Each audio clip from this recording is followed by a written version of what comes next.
These two are sort of these two issues are sort of intertwined. The billboard in New York put up by the Lincoln Project with, and I'm calling it an altered photo or a doctored photo, with Ivanka Trump looking like she's holding the sign, but they've removed the Goya can of beans from her hand that was in the original. Next to it is Jared Kushner with the comment that he made about New Yorkers are going to get punished or they're going to suffer. Above it are the numbers of New York deaths and overall COVID deaths in the United States. What was the punishment? And basically just attributing that to Jared Kushner and Ivanka Trump. Okay, so first of all, I mean, I guess I didn't know who the Lincoln Project was. I sort of know who they are. Who are they, though, for people who don't know who the Lincoln Project is?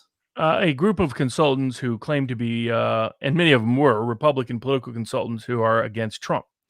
Now, I'll tell you who they are. They're a bunch of grifters and scam artists. So that's what a lot of the political consulting class is. So they're just looking for money, and they knew they could hustle a bunch of Democratic money by saying, "Hey, I'm a former Republican consultant. I'll bash Trump for you. Will you give us millions of dollars?"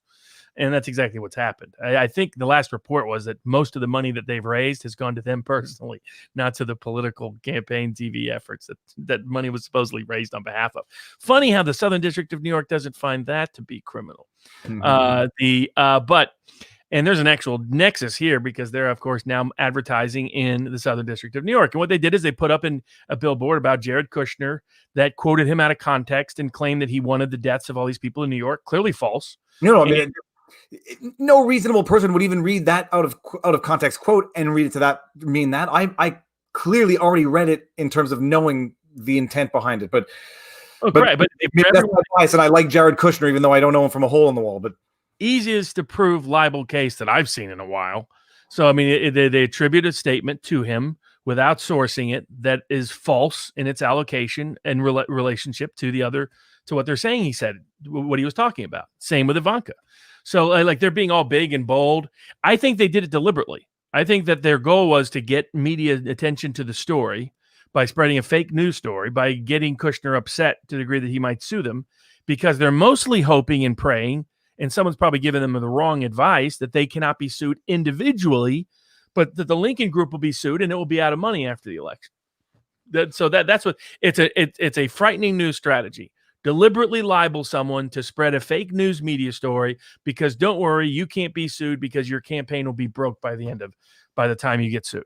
And but you could go after directors. I presume, could you go after the directors? For a lot of ways to go after those individuals because they're assuming they're a lot more immune than they are. I would claim the individuals are deliberately and directly responsible for the statement. Sue them by name. Now, not to maybe add the Lincoln Group, but just say that this was their conspiratorial means by which they did so. I would even look at other potential theories you might have here because there might be more than just this that you could go after. There's some tortious interference theories that might be applicable. There's some other conspiracy to commit tort theories that may be available. So I would include the fact that they're basically scam artists who should be criminally prosecuted if there was an honest Southern District of New York. I would go after them across the board. But I was getting these idiots responding to me saying stuff like, oh, well, they were quoting a quote from another newspaper. And two things with that. One, just because there's a quote here doesn't allow you to misattribute it to a different context or in another subject. Secondly, how did all these people, even a New York Times writer responded to me asking this?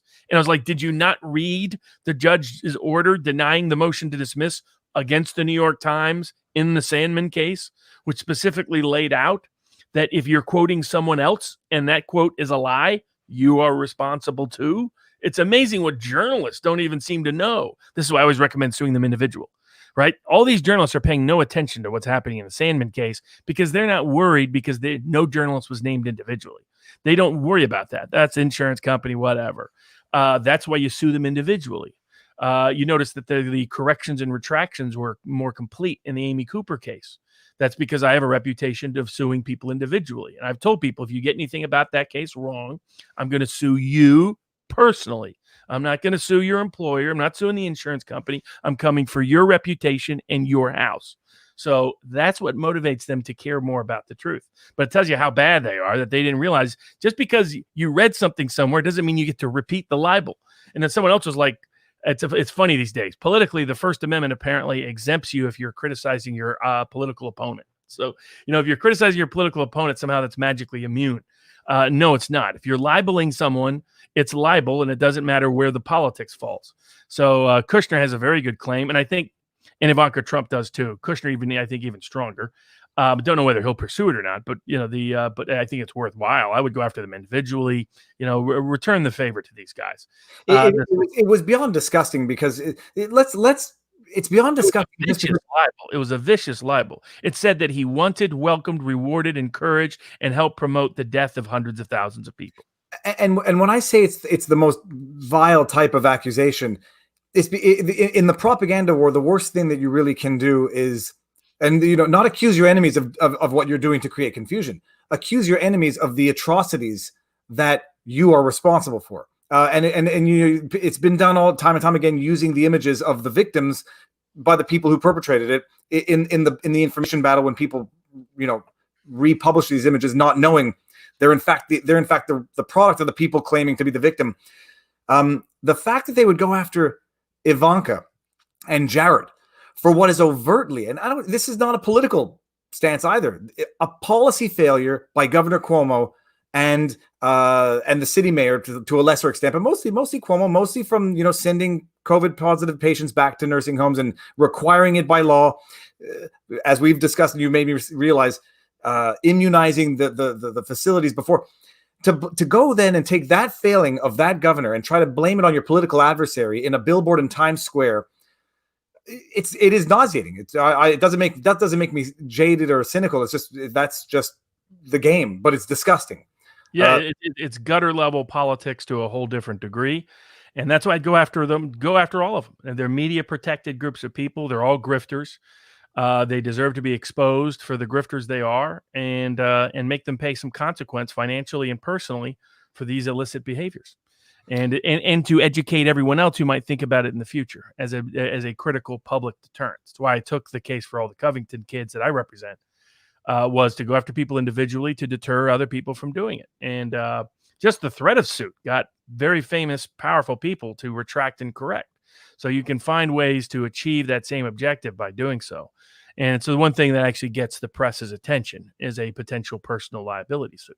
So, and I think the same thing with it's borderline with Borat, but I think Borat could be sued for libel. About the Giuliani case, I think a lot of the press could be sued for libel because it was misinterpreted and misrelayed what took place.